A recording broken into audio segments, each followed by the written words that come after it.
Okay, so for good afternoon, everybody.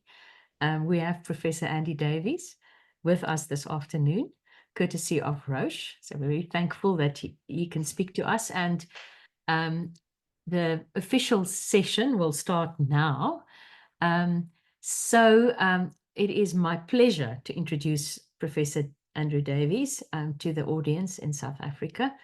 And he says he's going to speak, his title looks different from this one. Let's wait to see what he calls it, but it's relapsed refractory treatment in follicular lymphoma, and we are very keen to hear more about it. So the housekeeping notes, we all know that we can mail Melanie if there's questions, there's CPD points, and please let us know. We will have a feedback at the end. Compliments or issues, please let us know. And then this is the team that works together with me to get this to you. So thanks to all of them, Khadeen, Bridget, Nicola, Melanie. And today we have this topic to be discussed. And now I'm going to have some fun with Prof. Davies's bio. So he hails from Southampton, and I think it's always a place that's kind of near to our heart as South Africans, and it's a very big lymphoma center.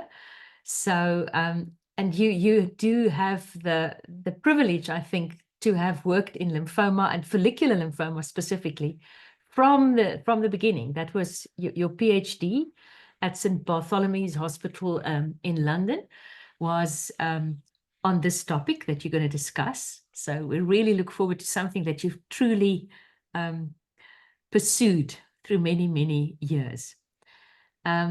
So then you've just told us that you are heading up this unit, experimental hematology. Did you call that?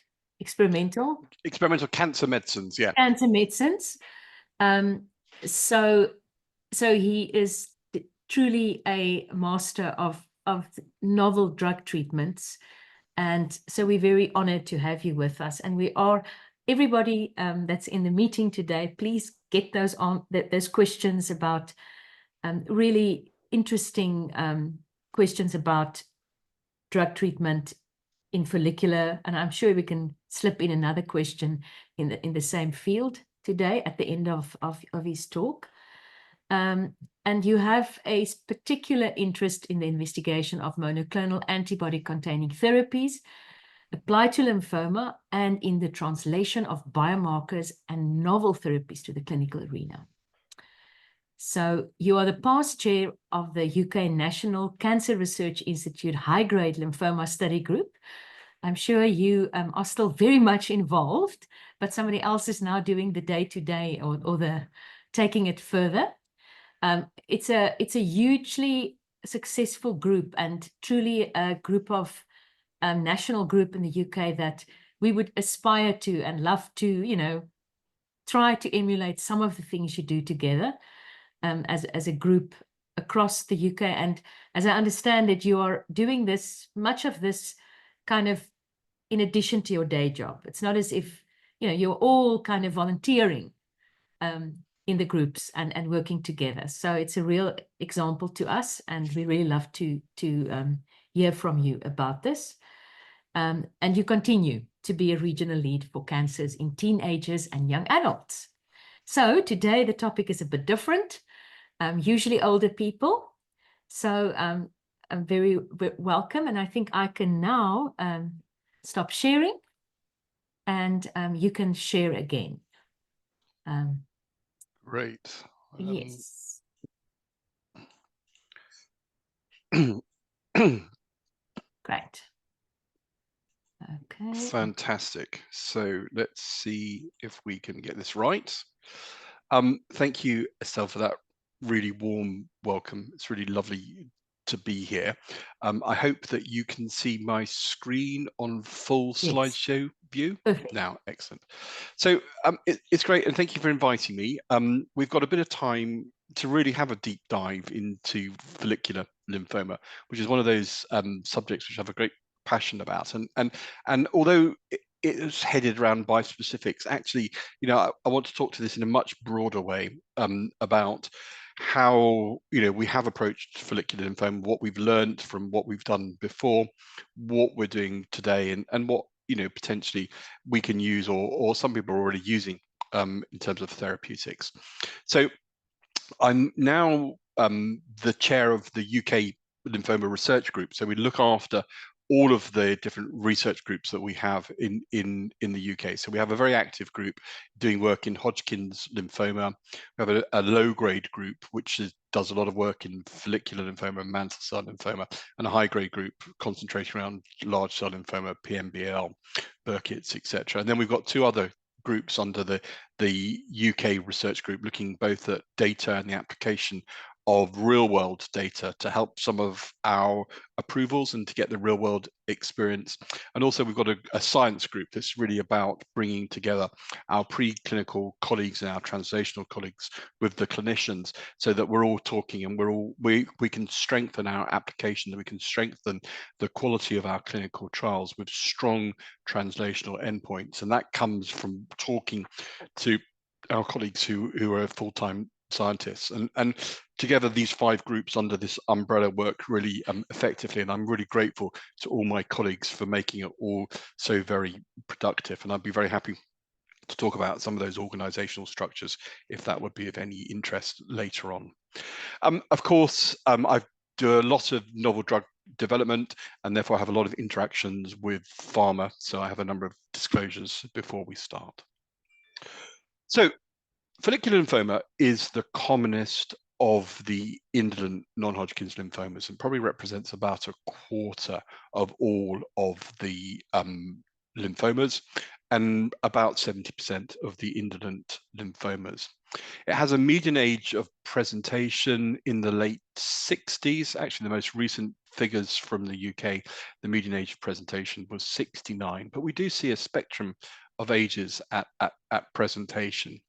And I think the key take home with follicular lymphoma is the definition and some of the clinical features which we always need to remember. So this is a tumor of germinal center B cells. And within the tumor, we see varying proportions of centrocytes predominantly and centroblasts. And that to define the call of follicular lymphoma, we need to see at least a partially follicular growth pattern. Although sometimes histologically we'll see diffuse growth areas, and there's been some discussion about whether that may or may not be prognostic. The disease is typically nodal. We do sometimes see this in extranodal sites, but that's not common. At presentation, bone marrow involvement is common. It's probably seen in about 60–65% of patients, as is splenic involvement. And we recognize this is a disease characterized by longevity of survival, but punctuated by multiple episodes of relapse and remission. And patients will have relapse disease.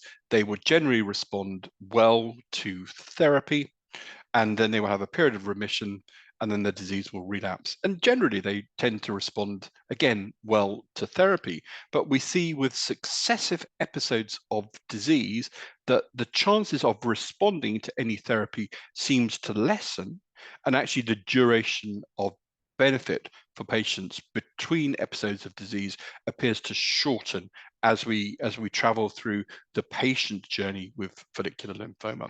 And it's not uncommon for us to be looking after patients over a long period of time who've had multiple episodes of disease and multiple lines of therapies. And that, when we think about talking to patients with follicular lymphoma, we're really talking about setting out a strategy for the whole disease course, because these patients are going to be under your care for a long time. Now, when we think about follicular lymphoma pathology, there are 5 key types of follicular lymphoma, and we're going to be concentrating on the main types of follicular lymphoma, but I'm sure you've heard about follicular lymphoma involving the duodenum, which is typically localized. It has some distinct genomic aberrations and typically can be managed with radiotherapy. primary cutaneous follicular lymphoma, a particular type of follicular lymphoma that we may see rarely in the pediatric patient population, and this described phenomenon that Elaine Jaffe described of in situ follicular lymphoma, where we see perhaps some pattern of follicular lymphoma, but it's retained within in a follicle. So under the general heading of follicular lymphoma, we have classic follicular lymphoma, which has been defined in the new classification of diffuse large B-cell lymphoma. That's your grade 1 to 3A follicular lymphomas. And the other main subtype is the follicular large B-cell lymphoma. That's previously known as grade 3B follicular lymphoma. So we're basically interested in the commonest types, classic follicular lymphoma and follicular large B-cell lymphoma. And this is the morphology. We see this follicular growth pattern. We see positivity of CD20, BCL2, and CD10. So we see this composition of varying proportions of centrocytes and centroblasts, with the centrocytes being the dominant cellular population. We see infiltrating T cells, both within the follicles and also in the interfollicular areas. And of course, the phenotype of the malignant B cells are germinal center, and we see CD10 positivity, BCL6 positivity, etc. Okay, so that's clearly, and our pathologists will, at our MDT meetings, will just hold up a slide and tell us what the diagnosis is, because you can very clearly see these follicular lymphomas. Don't worry about using a microscope. He says to us, "What's this?" And you can see very nicely that follicular pattern that we see. Now, you're used to hearing about follicular lymphoma being graded. And the pathologists came up with this grading system because they observed a broad morphological spectrum between cases, so varying amounts of centrocytes and centroblasts. So they came up on this classification, the Hans and Berard classification, that counted the number of centroblasts in a high-powered field and gave a semi-quantitative way of assessing this. So grade 1 follicular lymphoma has up to 5 centroblasts per high-powered field, 6 to 15 in grade 2, and anything that had more than 15 centroblasts per high-powered field is called a grade 3 follicular lymphoma. And that can be subdivided depending upon whether there was centrocytes or solid sheets of centroblasts in the specimen. And the question of this is that the pathologists have found that quite hard to reproduce. They sit around double-headed microscopes and argue about whether this is grade 2 or grade 1, etc., follicular lymphoma. And it's caused a great amount of consternation over the years in terms of the utility. And in the latest WHO classification of follicular lymphoma, actually this has been put aside, and actually we know the relevance of grading of follicular lymphoma is no longer considered to be appropriate.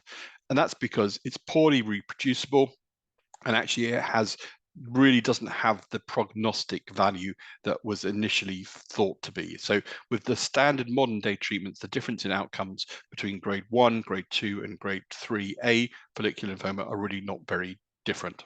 So we now put together grade 1, 2, and 3A under the umbrella term of classic follicular lymphoma. And if your pathologist wants to grade the follicular lymphoma, then you can go ahead and do that, but it's optional only. Now, there has been some kickback from the community about grading, and so in the international consensus classification, so the other classification of lymphomas, which is very similar in very many ways, has retained the morphological grading of follicular lymphoma. And although it says that we're not entirely sure whether it's appropriate or not, and whether there's really any difference between grade 1 and grade 2, etc. So we now use this umbrella term, classic follicular lymphoma, rather than referring to grade. And then the other type on the end of the spectrum, what used to be called grade 3B follicular lymphoma, where we saw sheets of centroblasts within the follicles, has been renamed as follicular large cell lymphoma. This is because it's much more akin to diffuse large B-cell lymphoma. We see a similar pattern of genomic aberrations as we would expect to see in germinal center large B-cell lymphoma. And of course, our standard treatment using anthracycline and CD20-based therapies, the outcomes of 3B follicular lymphoma are very similar to the outcomes of de novo large B-cell lymphoma.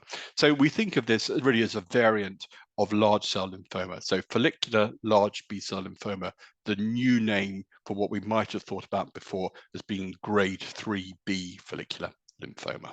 Okay.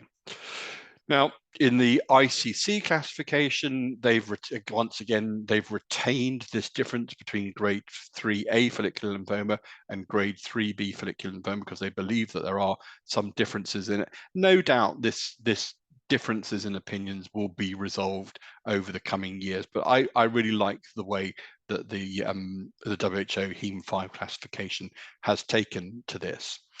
Information from gene expression profiling has, however, suggested that there may be some difference between follicular lymphoma grade 3A and grade 3B, but they're much more like each other. So I would really recommend that you adopt this follicular large cell lymphoma classification and the way to describe it, because it really best describes the way we should treat these patients. And this data from the Scandinavian group really helps best explain this. It's a really muddled slide, and I'm really sorry, but there's only two curves that you really need to see. This is the outcome of grade 3B follicular lymphoma if you don't give the patient an anthracycline. This curve here that has a very nice plateau on it around about 60%, and this is old data now, is the outcome for patients with grade 3B if you use an anthracycline in your induction regimen. And so what's really important in grade 3B or follicular large cell lymphoma is that we use an anthracycline and a CD20 monoclonal antibody in our therapy, and that we see excellent outcomes without the pattern of continuous relapse that we see in the other types of follicular lymphoma. Okay, so that's the pathology bit over. What we need to do is move on to what our therapeutic strategy is. And I think the key things that you need to remember about follicular lymphoma is that the disease may be asymptomatic for very many years. A diagnosis does not necessarily mean that you need to start therapy. Progression also doesn't mean you necessarily need to start therapy. It's perfectly reasonable to monitor patients with low volume asymptomatic disease. Despite that, the majority of patients will eventually die of follicular lymphoma, but patients may die as a result of treatment-related toxicity. So we have to be really careful about this and remember that patients have multiple lines of therapy and therefore are at risk of multiple forms of toxicity, be that infections or be that secondary malignancies, etc. And then the additional thing that hangs over the heads of these patients with follicular lymphoma is the risk of transformation. And transformation occurs when from follicular lymphoma, we have a new lymphoma that's akin to a previously de novo type of lymphoma. And transformation is largely to large B-cell lymphoma, but we see transformation to Burkitt lymphoma, acute lymphoblastic leukemia, and to Hodgkin's lymphoma has also been described. The graph on the left-hand side really best explains what we expect to see in terms of the clinical course of the disease. And although this is data from the 1990s, what we observe absolutely still carries today and is still very important. So this is data of patients who were looked after for decades at a single hospital, and we followed how long these patients, what happened to these patients over time. And we can see that with the first therapy that we give patients, we get the greatest response rates and we get the best duration of response. Once we start giving multiple lines of therapy, second, third, fourth, fifth, etc., what we observe is that the response rates fall and that the duration of response also declines. So this, to my mind, makes me believe that we should give our most effective therapies for patients with follicular lymphoma early in the disease course, because that's the time we get the best chance of enjoying a durable remission. So, what's important? What's important to the patients? What can we learn from quality of life analysis? What considerate factors do we need to consider when we think about our goals as the physicians and the goals of the patients? And multiple quality of life questionnaires tell us from patients that what they want to is enjoy the longest duration of time of being disease-free without having to have additional treatment. Having treatment interferes with their life, has effects on the toxicity. So when they make a selection of the type of treatment they want to enjoy a therapy that's going to be of low toxicity, if at all possible, but also they want to make sure that they have the longest time where they are free of disease. And we have this balancing act between the toxicity of some of the treatments that we might give against the trying to take an approach in a disease where you've got a strategy of long-term survival where you want to potentially minimize toxicity. So I think we have to ask ourselves every time we think about a line of therapy for our patients, and we think about the approach to therapy for our patients, we have to really think about what we're trying to achieve and really what are the goals of our patients. What do they really want to know? So that said, how do we predict risk in patients with follicular lymphoma? Well, there are a number of different scoring systems that have been used. The most frequently applied is the FLIPI score, the Follicular Lymphoma International Prognostic Index. And this was described some years ago now, probably 20 years ago now, and it was based upon retrospective data collection.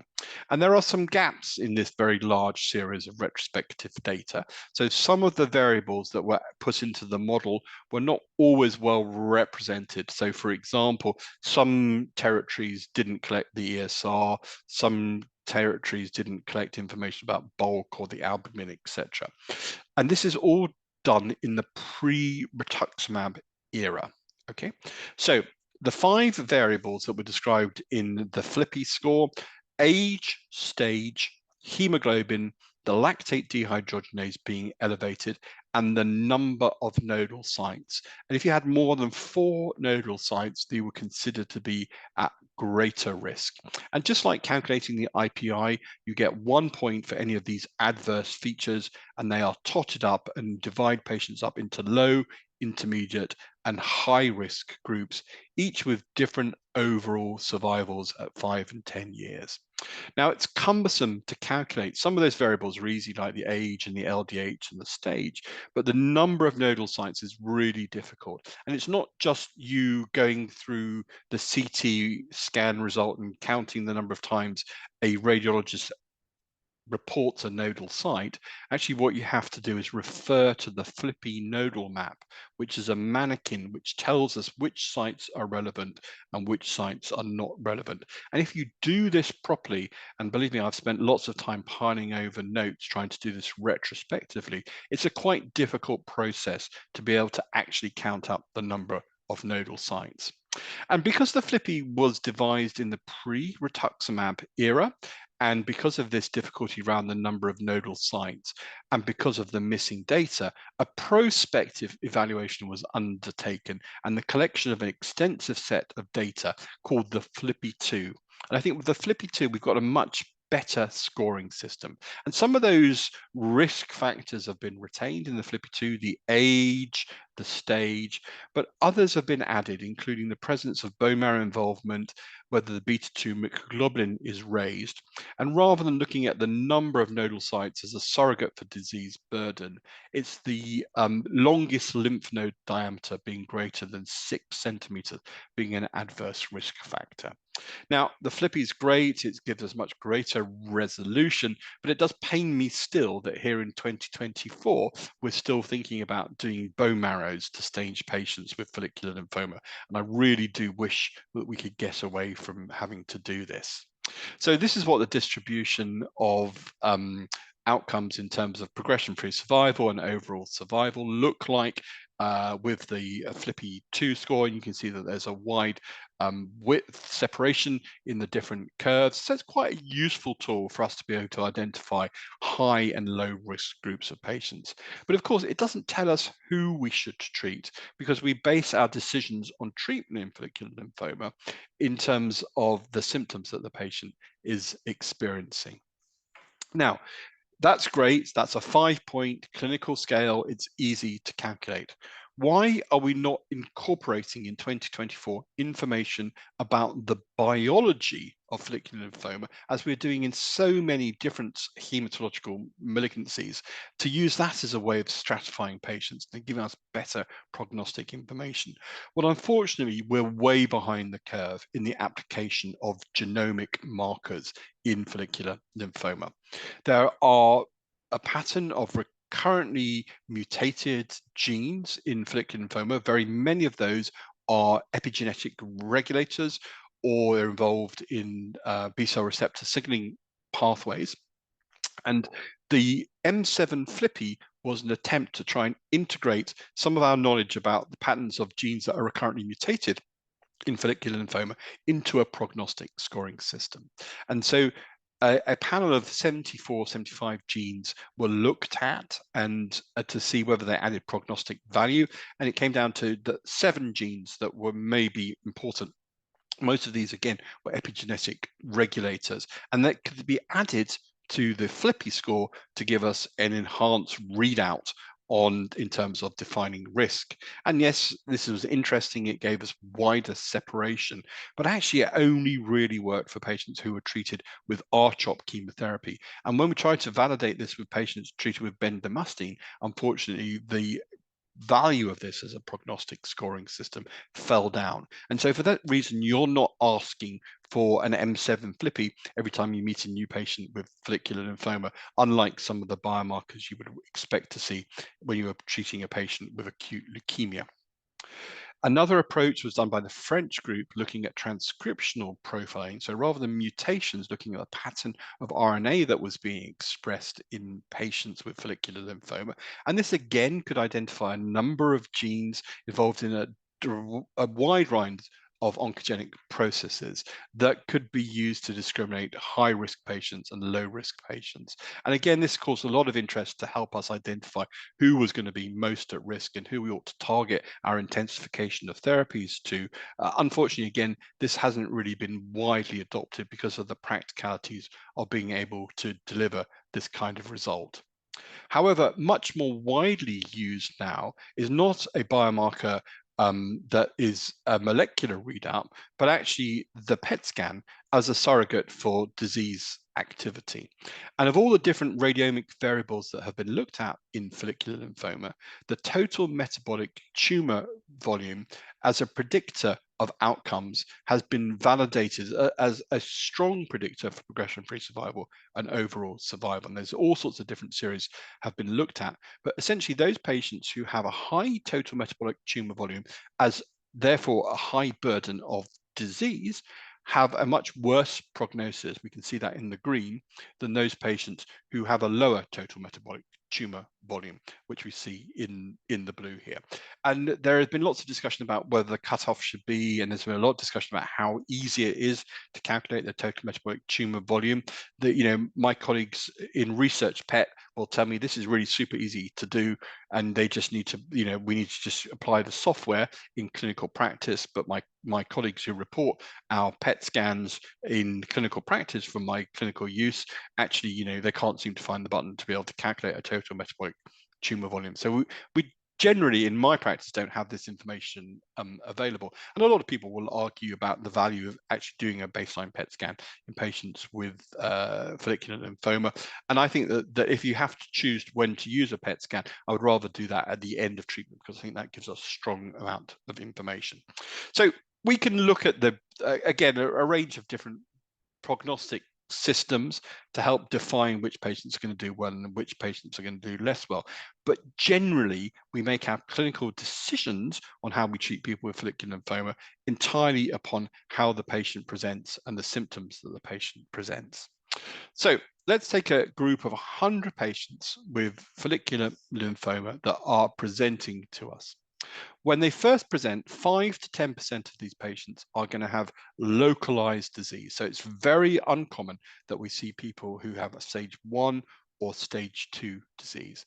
But if you have stage 1 or stage 2 disease that's encompassable in a radiotherapy field, this is the best option for you. And patients should have radiotherapy 24 gray in 12 fractions. And we recognize that very many of these patients will be cured by this approach. They will be long-term disease-free survivors, and probably only about 40 to 50% of these patients will relapse. So if you have that rare circumstance of having stage 1A or stage 2 disease that can be encompassed in a single radiotherapy field, then they should be offered involved field radiotherapy. There is a group of patients that represent maybe 20% of patients with follicular lymphoma who have asymptomatic disease but have advanced stage disease. And for those patients, we can be happy about taking a watch and wait approach for them. And the reason we can take a watch and wait approach in these patients who have asymptomatic advanced stage disease with a low tumor burden, defined by the fact that they don't have constitutional symptoms, they don't have compressive symptoms, they don't have any evidence of organ compromise, we can see from a number of randomized studies that direct intervention with chemotherapy has no advantage in terms of overall survival than taking an initial watch and wait approach. And this is just one example of a study that was done in the UK comparing observation with immediate use of chlorambucil. We can see that there's no difference in overall survival. So the watch and wait approach for asymptomatic low tumor burden patients is one that really is valid.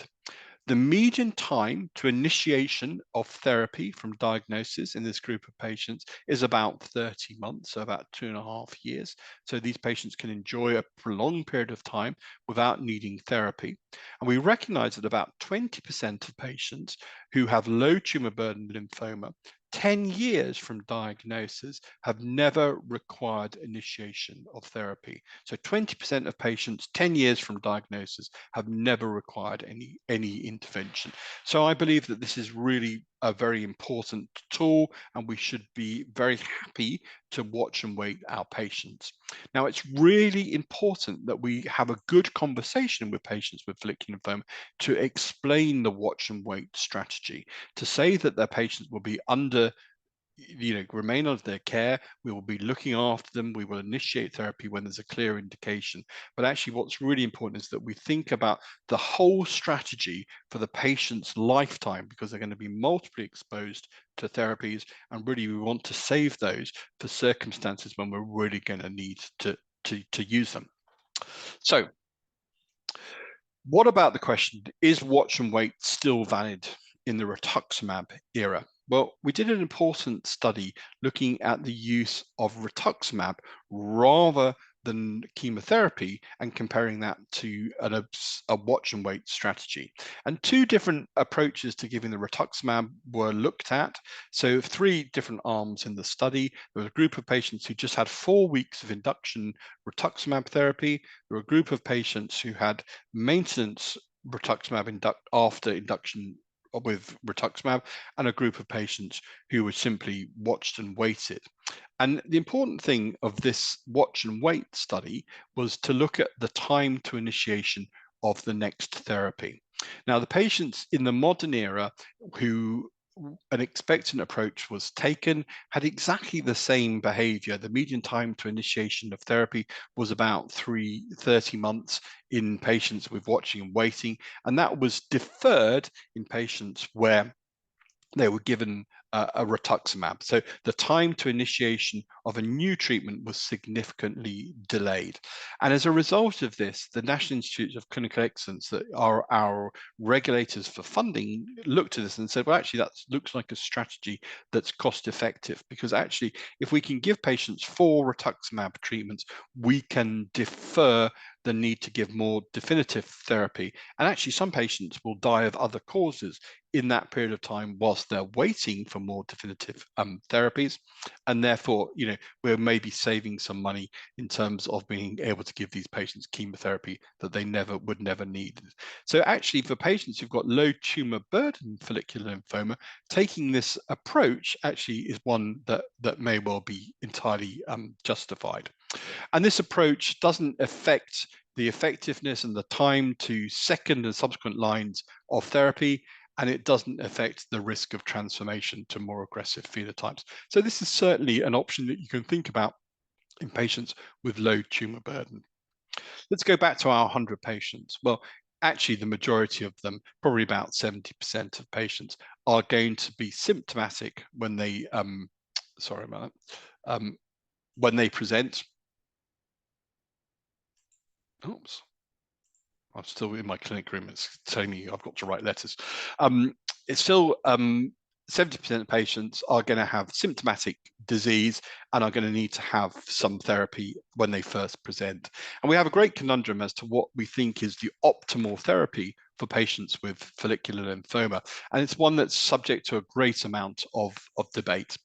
So CVP, cyclophosphamide, vincristine, and prednisone, given every 21 days for 6 to 8 cycles, has been the mainstay of follicular lymphoma in very many territories for very many years.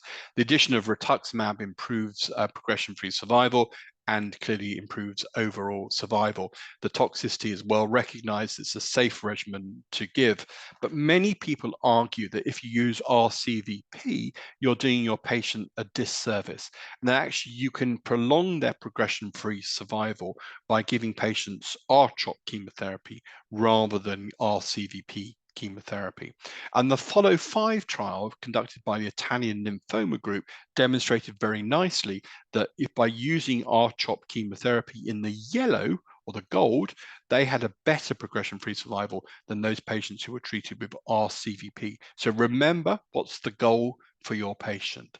And so for this reason, they argue very strongly that R-CHOP chemotherapy provides a better foundation for first-line therapy than using RCVP chemotherapy. But remember, if you use R-CHOP, then what happens? Well, patients get more toxicity, they lose their hair, they get mucositis, they're at increased risk of febrile neutropenia, and they use up their anthracycline exposure, which you might want to keep for if patients transform to more aggressive phenotypes. The grey line in this curve is a fludarabine-based regimen, which was extremely toxic in terms of infection risk, and therefore was clearly effective, has been sort of withdrawn really from our armamentarium. So whilst R-CHOP provides a progression-free survival advantage over RCVP, when we look at overall survival, we see that there's no difference in outcome with long-term follow-up.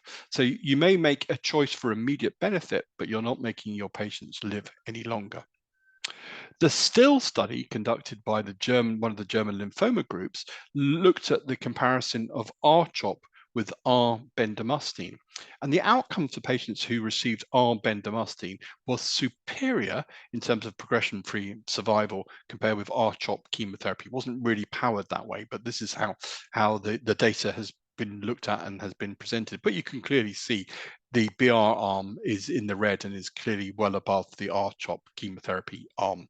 And bendamustine immediately sounds to be very attractive because bendamustine means that you don't lose your hair, the rate of febrile neutropenia is low, but what we've come to realize now is that there are many problems with bendamustine in the long term because, of course, it can have an impact long term on T cell function, which renders patients at risk of late morbidity and mortality from atypical infections or opportunistic infections, and it also may have an effect on our ability to use T cell engaging therapies in the future. So whilst bendamustine is used by very many people still in first-line follicular lymphoma, we're kind of starting to fall out of love again with bendamustine because of the impact it might have on the whole treatment course for patients with follicular lymphoma. But no doubt in older patients where you want to get away with minimal toxicity, it offers a very good option for patients. Now, should we be giving patients nowadays still maintenance rituximab once you've achieved a remission at the end of first-line induction therapy? Well, the PRIMA study published, 2011 now by Gilles Sau, randomized patients who'd had induction immunochemotherapy. It didn't include patients who had bendamustine, to either receive rituximab maintenance at a 8-weekly for a period of 2 years, so 12 administrations of maintenance, and to compare that with an observation strategy. And you can see that the outcome was very positive in further of the primary endpoint, which is progression-free survival in terms of the maintenance therapeutic strategy. So, and the hazard ratio on these curves were 0.55. So by giving maintenance, you reduce the risk of progression or death by some 45%, so a highly significant result.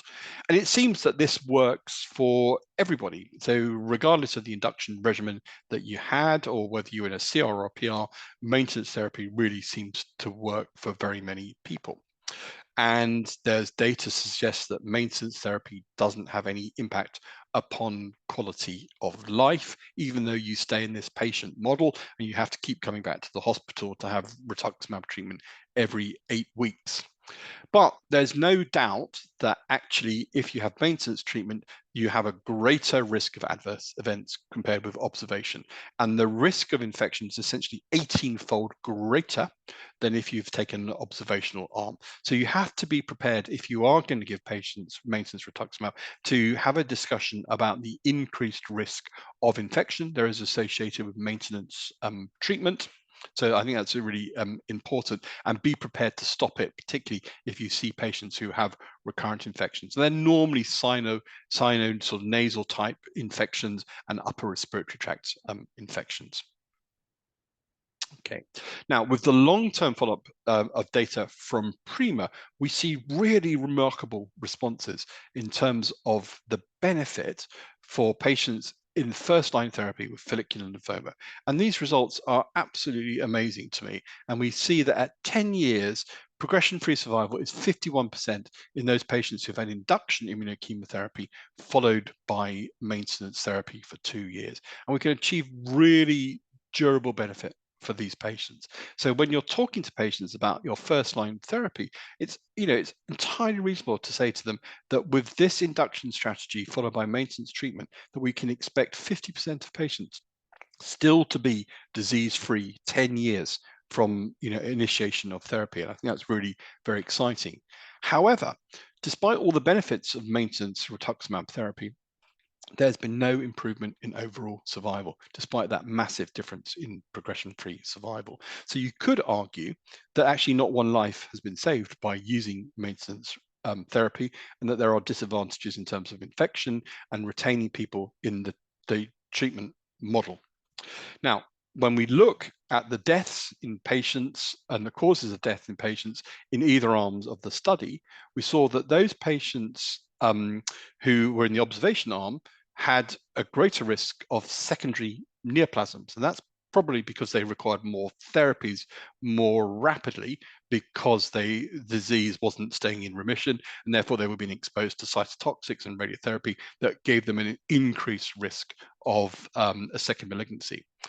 In those patients who were in the maintenance arm, however, the risk of infection was significantly increased, and that's of course because of the ongoing B-cell suppression that's seen as a result of the maintenance therapy and the resulting risk of infection.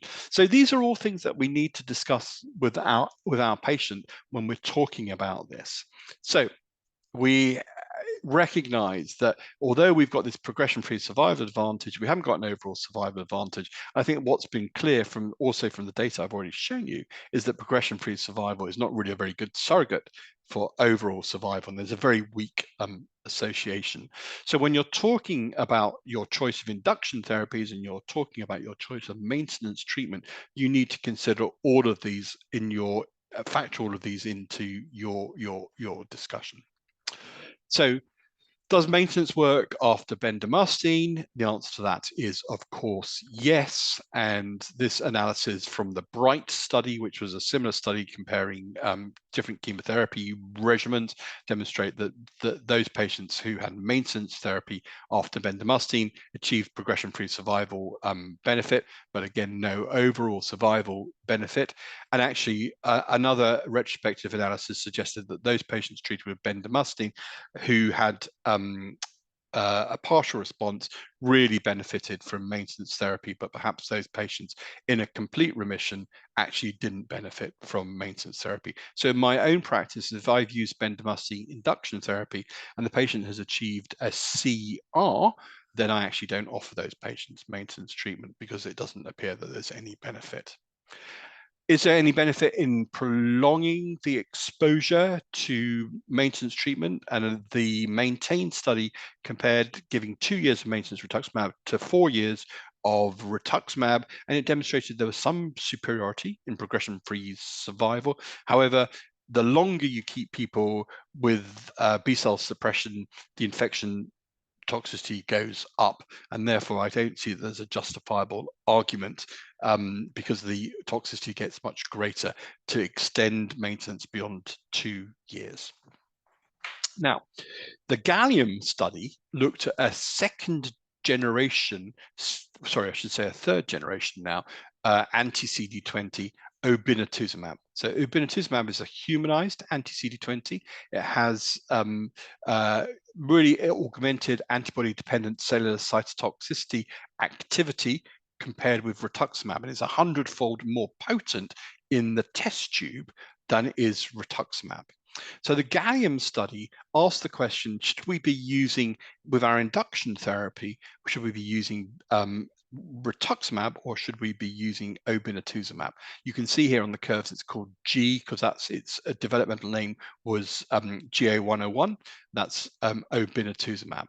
And when looked at with a variety of different chemotherapy backbones, be that bendamustine, CHOP, or CVP, when you used obinutuzumab in combination with chemotherapy, you saw a significant improvement in progression-free survival. And the hazard ratio was 0.73, meaning that if you use obinutuzumab rather than rituximab, you get a 27% improvement in progression-free survival compared with using rituximab. Now, of course, there's some caveats about this. Obinutuzumab involves additional expense, and there are some enhanced toxicities associated with using obinutuzumab. The toxicity is that there's a bit more serious adverse events and there's a bit more infection and neutropenia, but that can be ameliorated by the use of growth factors. And when you look at the benefit of obinutuzumab with chemotherapy against the different chemotherapy backbones, the obinutuzumab treated patients are all in the orange, the blue are the rituximab treated patients, and actually you can see for all the different chemotherapy regimens that obinutuzumab enhanced activity, and particularly so in the CVP group. And so because of all the advantages of CVP, many people in the UK and many other territories around Europe use OCVP as their chemotherapy backbone for induction therapy in patients with follicular lymphoma, because the combination is potent in terms of efficacy, achieving similar results that can be achieved with bendamustine and CHOP, and it comes with much less toxicity. So very often we use OCVP as our induction regimen. Now, you've made your choice about which chemotherapy and which antibody you're going to use. Evaluation at the end of induction treatment hopefully should potentially include a PET scan if you have access to be able to do that. Because what's really important is the post-induction end of treatment PET outcome really determines what our expectation is going to be in terms of progression-free survival.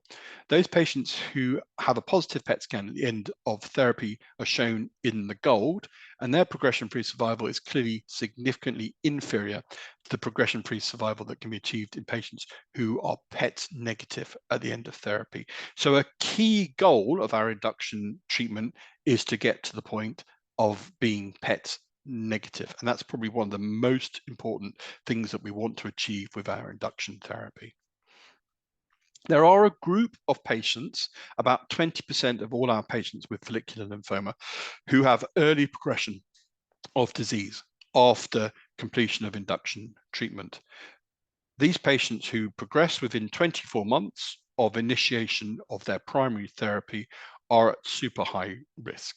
And these POD24 patients have a median overall survival of somewhere in the order of just 36 6 months. So this is our highest risk group of patients with follicular lymphoma. It's one of the strongest predictors of poor outcome, despite all those other things I've just said in the last half an hour or so. These patients are our biggest risk group of patients, and there's a lot of focus in the research community as to how we might improve the outcome of these patients who have POD24. So they're about 20% of the patients. They have an overall survival of just 36 months.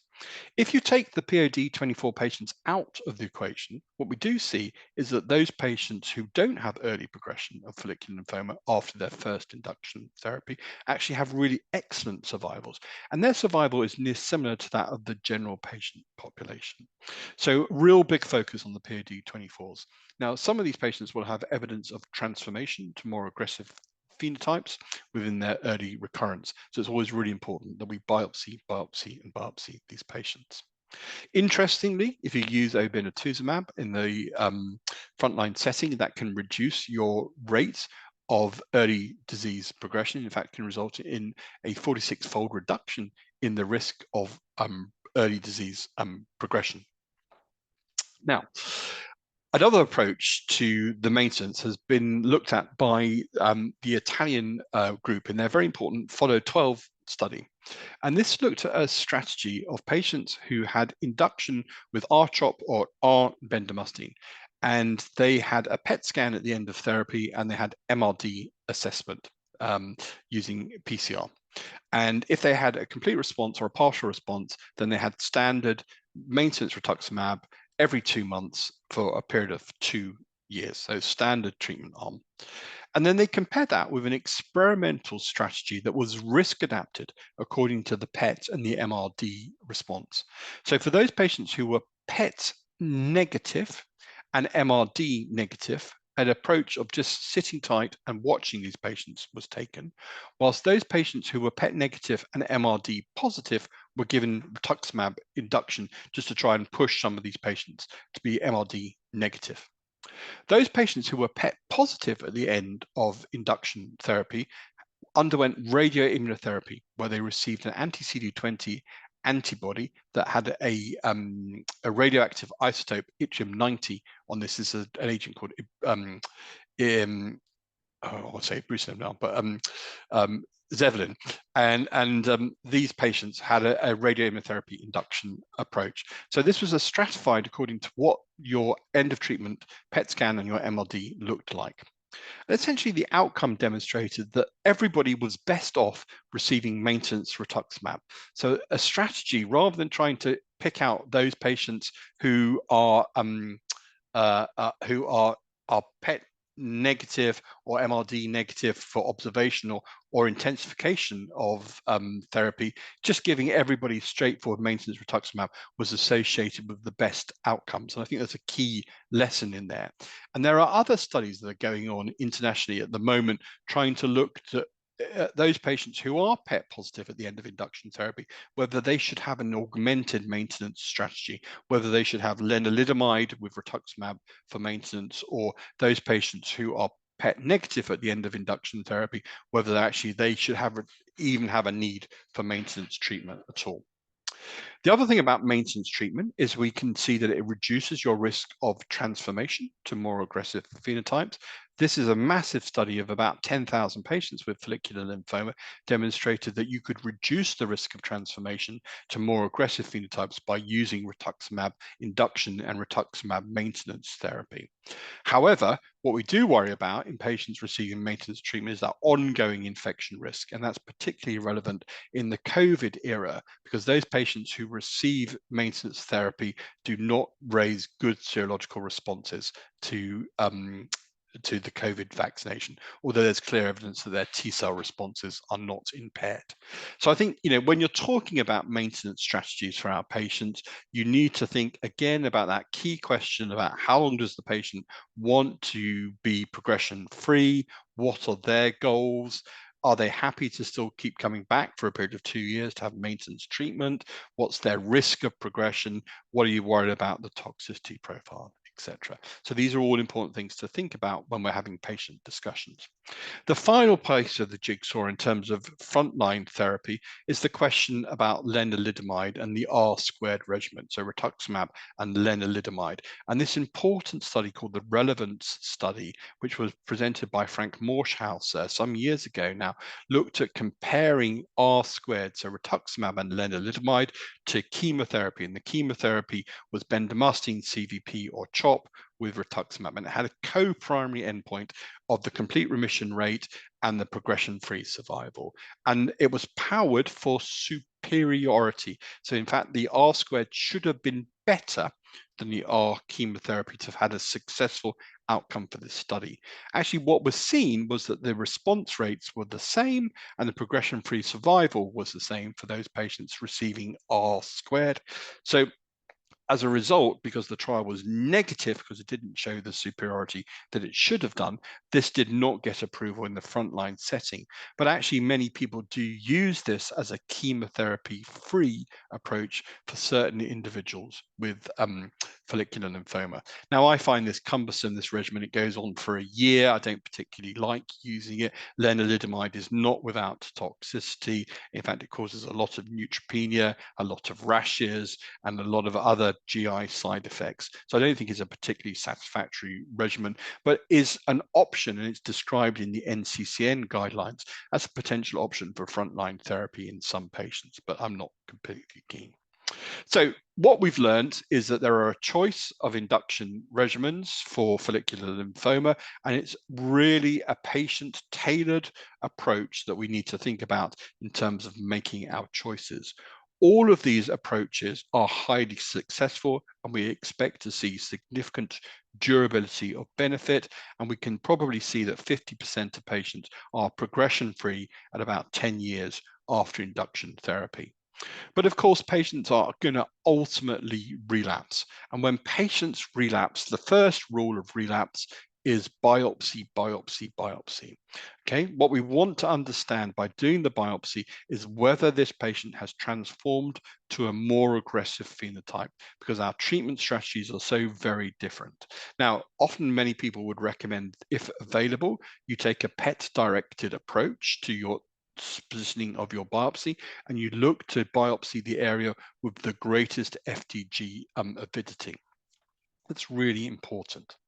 There are numerous options for relapse of follicular lymphoma, and it really depends upon where you're coming from in terms of your strategy. And I'm going to work through some of the evidence supporting some of these different approaches.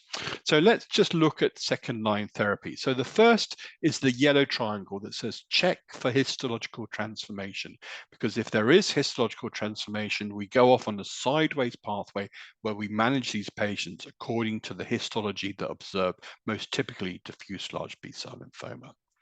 So for those patients, when you do a biopsy and it tells you that you still have follicular lymphoma, then what do we think about in terms of our next therapies?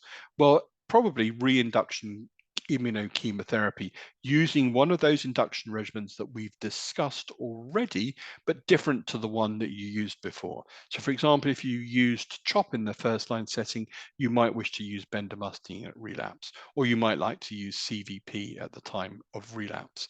And really you can switch over according to your response that you want to see.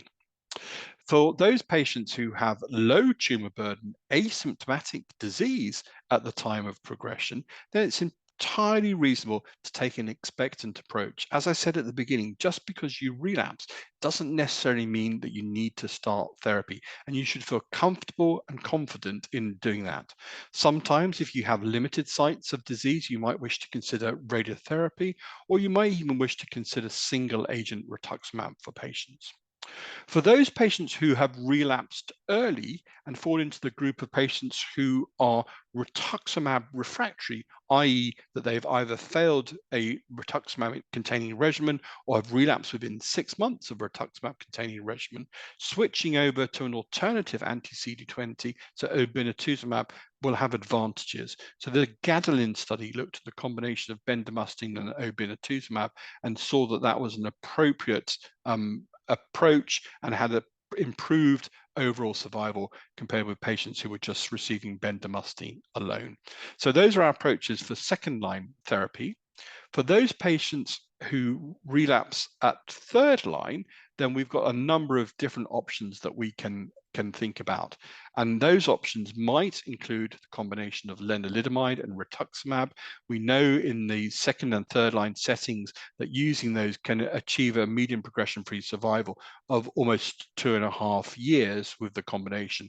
They're synergistic because, of course, the lenalidomide augments T cell activation, NK cell activation, and therefore augments the activity of rituximab.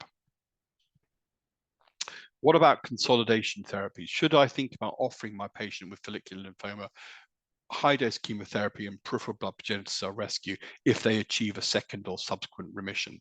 Well, there's very little randomized data, I'm afraid. The only randomized study, the CUP trial, had a small number of patients entered and closed early due to the fact it wasn't being well supported. The outcome of this study looked at comparing patients in the second and third line setting with either chemotherapy or chemotherapy with high-dose chemotherapy and stem cell rescue. It demonstrated an improvement in progression-free survival and an improvement in overall survival from this approach. And for many of us, we believe that there is a role for high-dose chemotherapy and stem cell rescue in these patients. The LYM-1 study demonstrated that actually many patients who had high-dose chemotherapy could enjoy durable responses, and that maybe 60% of patients were disease-free 10 years after having undergone a high-dose chemotherapy. And indeed, high-dose chemotherapy can overcome the negative prognostic influence of POD24. So for those patients who do have early disease progression, my approach is to give them reinduction chemotherapy and then immediately to consolidate that response with high-dose chemotherapy and stem cell rescue. And some of these patients can enjoy very durable responses if they're young enough to be able to be appropriate for high-dose chemotherapy. Is there a role for allogeneic transplantation in follicular lymphoma? Well, actually, that's becoming increasingly limited. I certainly would think that there's no role before failure of autologous stem cell, of an autologous transplant. And despite the fact that it may reduce risk of relapse, the non-relapse mortality for allogeneic transplantation in this patient population remains unacceptably high, somewhere in the order of 20% or there. So the number of patients I send for allogeneic transplantation every year with follicular lymphoma is now definitely less than one in a very large practice. Okay. What about some of the novel therapeutic approaches now in follicular lymphoma? Let's first concentrate on the small molecules in follicular lymphoma. Well, because this is a disease of epigenetic dysregulation, there has been a focus on epigenetic modifiers as a potential therapeutic target. And one of those is modulation of EZH2, the enhancer of ZEST2, which is involved in the polyclonal repressive complex that involves histone methylation and is frequently mutated in patients with follicular lymphoma. There are orally active EZH2 inhibitors, which clearly have activity in patients with follicular lymphoma. Tazemetostat is given orally until disease progression. And in patients who have a mutation in the EZH2 gene, the overall response rate is nearly 70%. For those patients who have wild type EZH2, there's a differential response. And indeed, only 35% of those patients will respond to therapy. If you do respond, your duration of benefit is very similar, with a median PFS of somewhere in the order of about 12 months. So this therapy has some limited utility. It's widely used in the US if patients are EZH2 mutated, and it's one of those genomic tests that people often ask for in patients with follicular lymphoma. Another class of compounds that has clear utility in follicular lymphoma are the PI3 kinase inhibitors. Now, PI3 kinase is expressed in various isoforms across a number of different cell types, with the delta isoform being most commonly expressed in lymphocytes. Idelalisib was the first in class PI3 kinase inhibitor, which was delta inhibitor specific, and had a response rate of about 15% in patients who had follicular lymphoma, who had relapsed after both CD20 and alkylating agents, and actually was quite a useful bridge to transplantation. But actually, this was quite a toxic drug. It had a lot of problems with diarrhea, had a lot of problems with LFT abnormalities, and more latterly, it was recognized that there was increased toxicity resulting in sepsis and CMV reactivation. Other PI3 kinase drugs that had affected mixed isoforms, including duvelisib and copanlisib, demonstrated very similar response rates in patients. So there's no doubt that these drugs were effective and had utility in follicular lymphoma, but actually the FDA requested their withdrawal because of the toxicity profile, and they couldn't go on to demonstrate their benefit in randomized studies. So now the PI3 kinase inhibitors have been massively deprioritized in follicular lymphoma, and those approvals have been withdrawn. What about BTK inhibitors in follicular lymphoma? Well, we were all really surprised to see that ibrutinib is not a terribly effective drug in follicular lymphoma. And we see that the overall response rate is only 30%, with only one patient in the pivotal trial of 40 patients achieving a complete remission, and the duration of benefit being very short. The next generation BTK inhibitors, however, clearly are much more effective.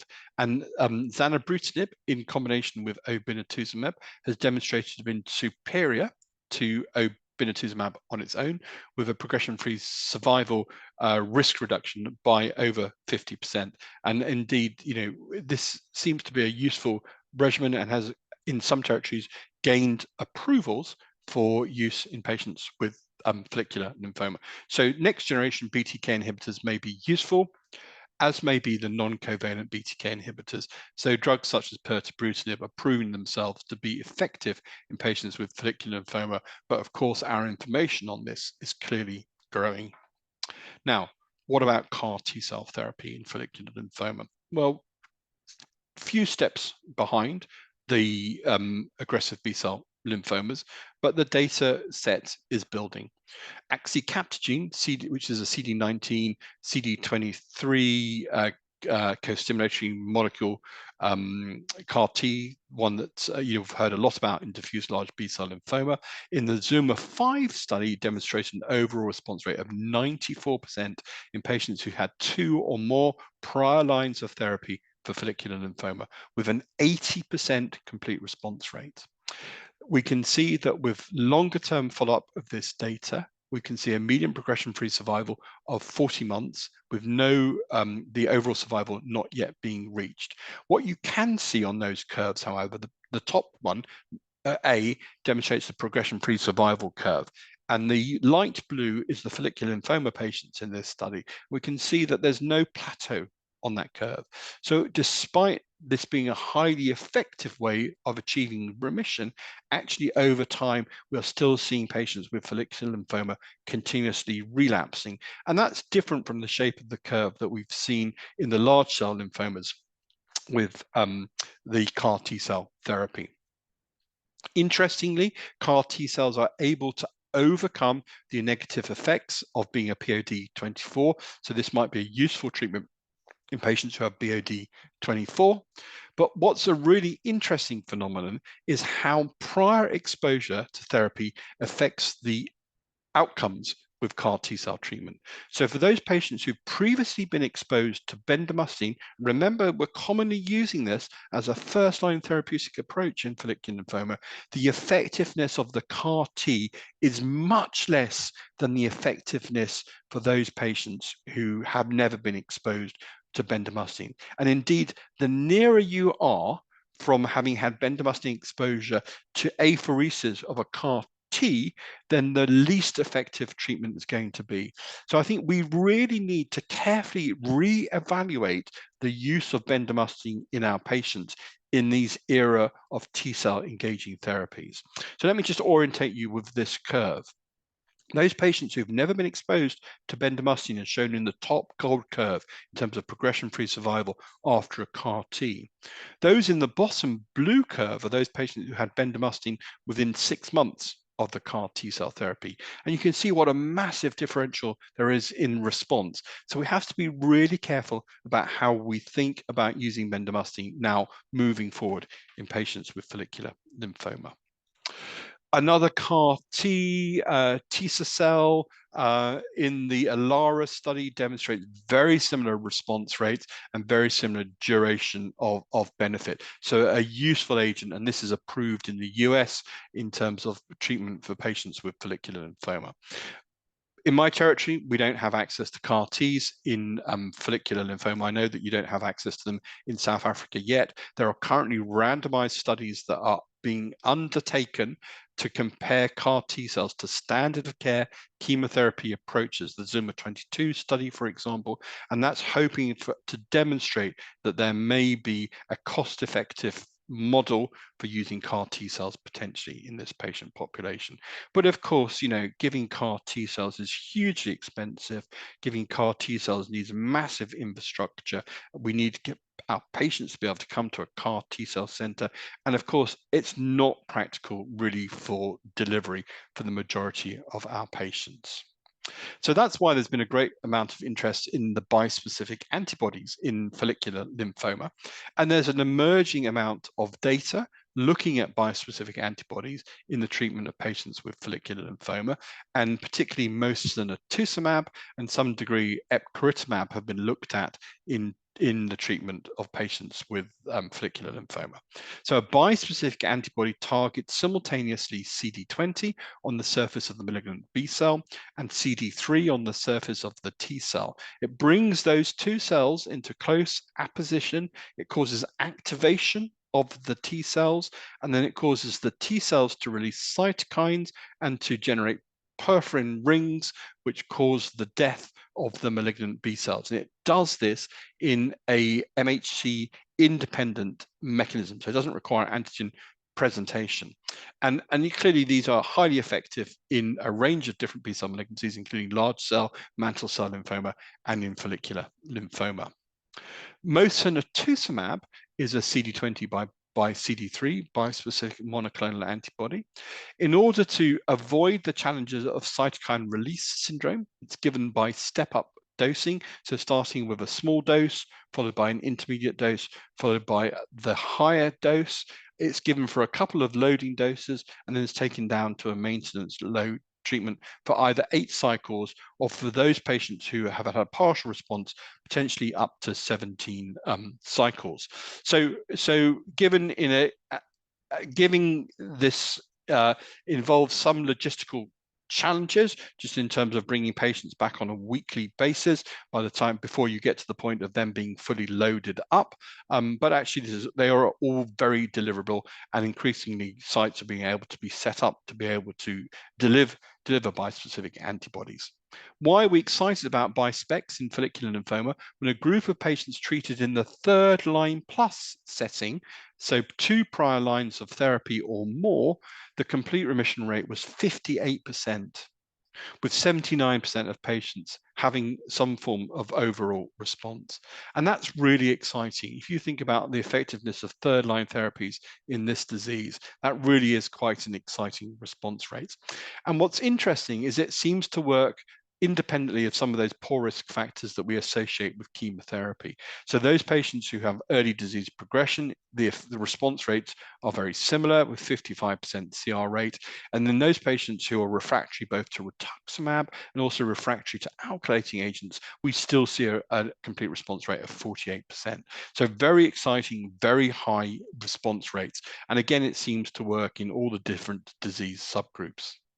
Now, for a 3rd line therapy with mosunetuzumab, we see a median progression-free survival of some 18 months. Once again, I think that's a highly exciting response rate, which it's very deliverable. What about the toxicities of cytokine CAR T-cell bispecific therapies? Well, the principal toxicity is cytokine release syndrome, and this can be seen in almost up to 50% of patients. Now, cytokine release syndrome with mosunetuzumab is almost invariably grade 1. So that just means a temperature above 38 degrees. And that's very manageable: antibiotics, antipyretics, supportive care measures.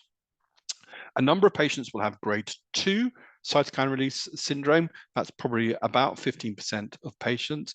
Cytokine release syndrome grade 2 means that patients may have a degree of mild hypertension or a degree of mild hypoxia requiring low flow oxygen. In those cases, the use of steroids and the use of tocilizumab, which is generally regularly used in the management of cytokine release syndrome, really mitigates against the effects of this. Cytokine release syndrome onset is very predictable, and the duration is typically very short. And if we look at the pivotal study, we can see that corticosteroids were only used in just over 10% of patients, and tocilizumab in just over 8% of patients. And the timing of the cytokine release syndrome is really predictable. And it generally happens when patients are in the first cycle, when they're given the first full high dose of therapy. So here we are with a highly effective regimen that can be given very straightforwardly to the majority of patients with low toxicity.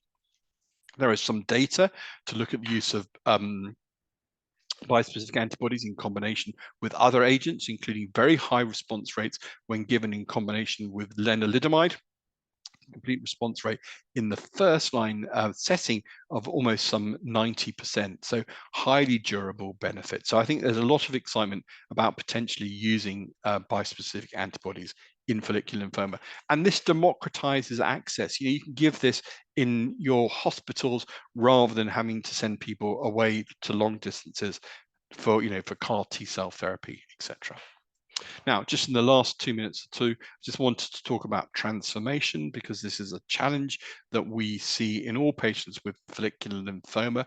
And transformation is really when we have patients with indolent disease that typically transform into more aggressive phenotypic large cell lymphomas. And we see that this is evident by lesions that are growing, which they grow more rapidly and out of sync with others. Patients may develop some local symptoms or constitutional symptoms, or we may see laboratory abnormalities such as a marked raise in the lactate dehydrogenase or the development of hypercalcemia. And really, we should treat our patients as if we were treating our patients with de novo large B-cell lymphoma.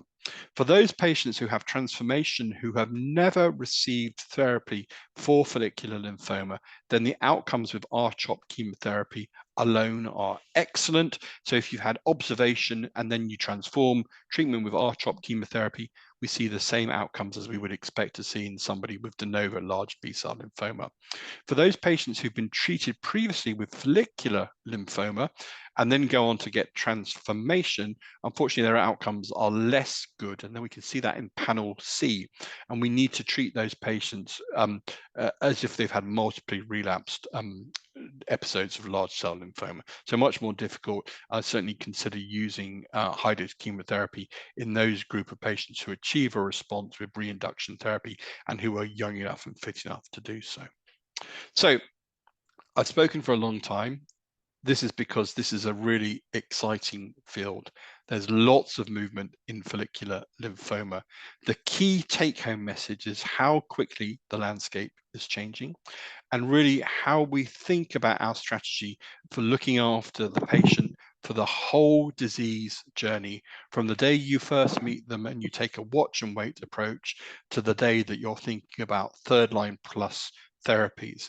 We're really understanding more about the biology of disease. We've got more potential therapeutic options, and I think the future really is bright for patients with follicular lymphoma. Thanks very much for listening.